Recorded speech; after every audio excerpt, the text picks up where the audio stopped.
जय हिंद दोस्तों।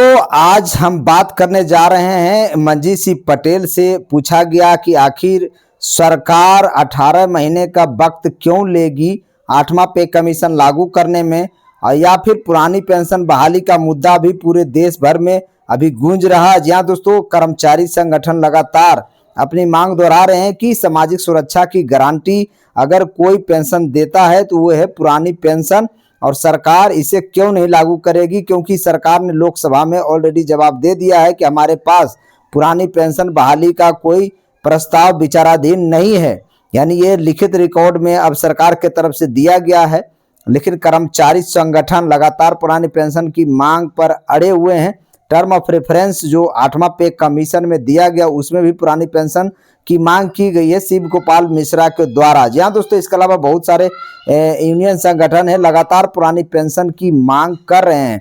लेकिन आपको बता दें कि दो ही मुद्दा पूरे देश में फिलहाल सरकारी कर्मचारियों के लिए सबसे बड़ा रोड़ा बना हुआ है। एक तो पुरानी पेंशन बहाली और दूसरा 8वां पे कमीशन जल्द लागू करे सरकार। लेकिन सरकार के तरफ से ऐसा बताया जा रहा है कि वो डिसीजन हम लेंगे कि कब से ये लागू होगा। ये क्लियर नहीं बताया गया है कि 8वां पे कमीशन का डेट और तारीख, क्योंकि 31 दिसंबर 2025 को 7वां वेतन आयोग खत्म हो गया यानी होने वाला है, और 1 जनवरी 2026 से 8वां पे कमीशन को लागू होना है। लेकिन सरकार ने अभी रिपोर्ट बनाने वाले जो आयोग है 8वां वेतन आयोग का ऑफिस तक नहीं मिला है दोस्तों। लेकिन हाँ, कुछ इनपुट्स लिए जा रहे हैं स्टेक होल्डर से, जो यूनियन संगठन से, यानी पूरे देश विदेश से भी इनपुट्स लिए जा रहे हैं। लेकिन यहाँ पर मंजीत सिंह पटेल ने जो बात बताई है वो सार्थक लगता है और सही भी लगता है, क्योंकि मंजीत सिंह पटेल का कहना है कि डिजिटल इंडिया में, डिजिटल युग में आप 18 महीने का वक्त क्यों लेंगे। जी हाँ दोस्तों, क्योंकि अभी कोई भी डेटा 1 सेकेंड में मंगाया जा सकता है। देश विदेश या स्टेक होल्डर्स या कहीं से भी, पूरे राज्य से भी डेटा मंगाया जा सकता है। तो क्या उस डेटा के हिसाब से 200 दिन के अंदर आप चाहें तो रिपोर्ट तैयार कर दें और सिफारिश लागू 2-3 महीने के अंदर कर दें। यानी कि कह सकते हैं कि मंजीत सिंह पटेल ने जायज सवाल ठहराया है, और उनका कहना है कि अगर 2026 में 8वां वेतन आयोग नहीं दिया गया तो पूरे देश भर के सभी राजधानियों में आंदोलन होना शुरू हो जाएगा। कर्मचारी बर्दाश्त नहीं कर पाएंगे, क्योंकि अभी ही कर्मचारी काफी निराश है।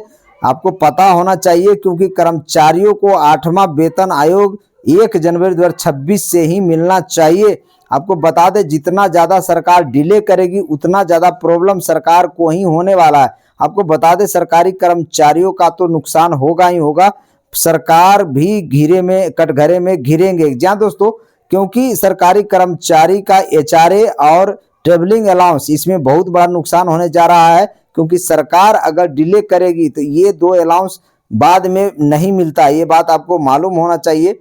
बेसिक को डीए के साथ मर्ज करना चाहिए था सरकार को 2024 में, क्योंकि उस समय ही डीए 50% हुआ था जनवरी 2024 में। लेकिन सरकार ने 2 साल तक इसको खींच कर लाया। इससे सरकारी कर्मचारियों में काफी नाराजगी है, और अभी 2 साल और बताया जा रहा है कि 8वां पे कमीशन लागू होने में लग जाएगा। इस तरह से 4 साल किसी भी कर्मचारी के 10% लगातार हर साल नुकसान होना, ये बहुत बड़ा नुकसान है दोस्तों। जी हाँ दोस्तों, किसी भी देश के लिए जो सजग देश है, जो आर्थिक रूप से मजबूत है, उसको अपने देश के कर्मचारियों के साथ नैतिक जिम्मेदारी बनती है कि उसका पेंशन का ख्याल रखे, उसका सैलरी का ख्याल रखे, उसके भत्तों का ख्याल रखे। लेकिन यहाँ फिलहाल ऐसा दिख नहीं रहा है, होता दिख नहीं रहा है, क्योंकि सरकार ने साफ पुरानी पेंशन बहाली करने से मना कर दिया। दूसरा, 8वां पे कमीशन भी लागू होने में काफी देर होगा, जिससे कर्मचारियों में काफी नाराजगी देखने को मिल रहा है। जी हाँ दोस्तों, फिटमेन फैक्टर के बारे में भी मंजीत सिंह पटेल से पूछा गया।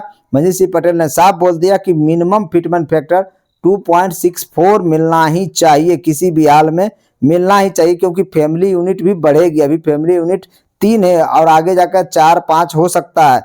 8वां वेतन आयोग में 8वां जो कमीशन 8वां पे कमीशन लगेगा, उसमें इस पर विचार किया जाएगा, ऐसा बताया जा रहा है। इसके अलावा महंगाई को देखते हुए भी अभी देख रहे हैं कितना तेजी से महंगाई बढ़ रही है, उस हिसाब से हमारा डीए नहीं बढ़ता है, ये आपको भी पता है, सबको पता है। जी हाँ दोस्तों, तो क्यों नहीं महंगाई के हिसाब से ही डीए को जोड़ दिया जाए। जी हाँ दोस्तों, ये एक अच्छा विकल्प हो सकता है। सबसे पहले बेसिक को डीए के साथ मर्ज किया जाए, उसके बाद डीए को महंगाई के साथ जोड़ दिया जाए। जी हाँ दोस्तों, इससे ज्यादा बेनिफिट्स और कुछ नहीं हो सकता। देश भर के तमाम कर्मचारी इसी का मांग कर रहे हैं। इसके अलावा यूपीएस में 1,22,123 कर्मचारियों ने यूपीएस चूज किया है। क्यों नहीं अंशदान ब्याज सहित वापस कर दिया जाए कर्मचारियों को, चाहे तो एनपीएस में हो चाहे तो यूपीएस में हो। जी हाँ दोस्तों, जिससे लगभग पुरानी पेंशन के तरफ आप लोग बढ़ जाएंगे। ना ही आपको एनपीएस स्क्रैप करना पड़ेगा, ना ही यूपीएस। जी हाँ दोस्तों, आप चाहें तो उसी में ये प्रोविजन डाल सकते हैं, और जिस दिन से लोग वीआरएस लेंगे या सरकार वीआरएस बल्जबड़िया देगी, उसी दिन से उसका अगर पेंशन शुरू कर देते हैं यूपीएस जो लिए हैं, तो ये सोने पे सुहागा हो जाएगा। और 25 साल क्वालिफाइंग सर्विस जो रखा गया उसको 20 साल कर दिया जाए, तो अर्धसैनिक बलों का भी लाभ हो जाएगा। जितने भी हमारे पैरामिलिट्री भाई हैं उनको भी पुरानी पेंशन बहुत ही जरूरी है, क्योंकि आपको पता होगा देश की सबसे ज्यादा विषम परिस्थिति में अगर कोई देश की सेवा करता है वो है अर्धसैनिक बल। और अभी एसएसबी के बारे में गृह मंत्री अमित शाह ने डायरेक्ट बोले थे कि जब तक हमारा एसएसबी का जवान बॉर्डर पर है, जब तक हमें कुछ भी सोचने की जरूरत नहीं है। तो जब एसएसबी जवान आपके लिए इतना कुछ करता है, तो आपको भी उसके लिए बुढ़ापे के लाठी, जिसको पुरानी पेंशन बोला जाता है, उसे लागू कर देना चाहिए। जी हाँ दोस्तों, यही नैतिक जिम्मेदारी किसी भी सरकार की बनती है। और बता दें, मंजीत सिंह पटेल ने साफ ये चीजें बताई है कि अगर 2026 में पुरानी पेंशन बहाल नहीं होती है तो और भी सरकारी कर्मचारी उग्र हो जाएंगे और हर एक राजधानियों में धरना प्रदर्शन शुरू हो जाएगा। 8वां पे कमीशन जितना जल्द लागू करे सरकार, उतना सरकार के लिए भी अच्छा होगा और कर्मचारी के लिए भी अच्छा होगा, क्योंकि ज्यादा दिन बीतेगा तो कर्मचारी बर्दाश्त नहीं कर पाएंगे, सदमे में चले जाएंगे, अच्छे से काम नहीं कर पाएंगे अपने वर्किंग प्लेस पर। यह भी सोचने वाली बात है। यहाँ दोस्तों, किसी का भी मनोबल आप तोड़ दोगे तो उससे जो वर्क इफिशियंसी है वो घट जाता है, ये साफ है। आपका अगर कोई मनोबल तोड़ देता है तो आप उस लगन के साथ, उस जोश के साथ आप काम नहीं कर पाते हो। इससे पूरे देश के आर्थिक स्थिति पर इफेक्ट पड़ेगा। जी हाँ दोस्तों, इसीलिए सरकारी कर्मचारियों को एक्स्ट्रा वर्क के लिए इंसेंटिव का प्रोविजन दिया जाता ताकि उनका मनोबल बढ़ा रहे। आपको एक चीज और बता देते हैं कि जो रेलवे में 12-13 लाख कर्मचारी हैं, उनका जो इंसेंटिव दिया जाता नॉन गजेटेड वालों को 78 दिन का बोनस दिया जाता साल भर में, वो 17,951 रुपया होता है दोस्तों। लेकिन वो कैलकुलेशन छठा वेतन आयोग के अनुसार से किया जा रहा है। वो भी एक बहुत बड़ा मुद्दा है दोस्तों, उसे भी सरकार को सुलझाने की जरूरत है। उसको 7वां वेतन आयोग के अनुसार करने की जरूरत है। जी हाँ दोस्तों, जो 7,000 का लिमिट है उसे हटाकर अब 18,000 का लिमिट कर देना चाहिए, और उस हिसाब से आप कैलकुलेशन करेंगे तो लगभग 46,000 रुपया के आसपास बोनस बनता है। तो इससे रेल कर्मचारियों के मनोबल भी बढ़ेंगे और काम के प्रति लगनता भी बढ़ेगी। नहीं तो निराशा हाथ लगने से देश का आर्थिक स्थिति तो खराब होता ही होता है, कर्मचारी का मनोबल भी गिर जाता है। ये सरकार को भी सोचना चाहिए। जी हाँ दोस्तों, बहुत चीजें डिस्प्यूट है छोटा छोटा, वो बाद में निपटा जाएगा। लेकिन अभी जो मेन मुद्दा चल रहा पुरानी पेंशन बहाली का, और दूसरा 8वां पे कमीशन जल्द लागू करे सरकार।